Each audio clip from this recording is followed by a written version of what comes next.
చిరుతపులి పిల్లను గుర్తు తెలియని వాహనం ఢీ. చిరుతపులి పిల్ల అక్కడికక్కడే మృతి. వీకోట తమిళనాడు సరిహద్దులో జరిగిన సంఘటన. తమిళనాడుకు వెళ్లే వాహనదారులు వీడియో తీసి సోషల్ మీడియాలో ప్రచారం. సంఘటనా స్థలానికి చేరుకున్న అటవీ శాఖ అధికారులు. సంఘటనా స్థలంలో చిరుతపులి పిల్ల కళేబరం మాయం.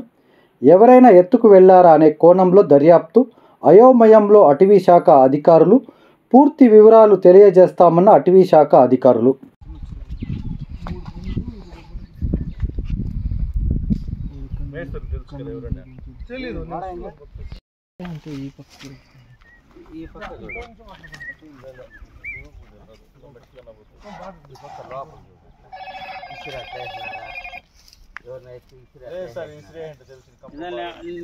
పని చేస్తాండబ్బా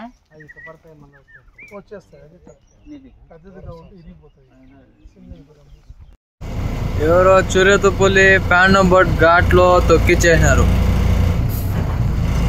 చిరుత పిల్ల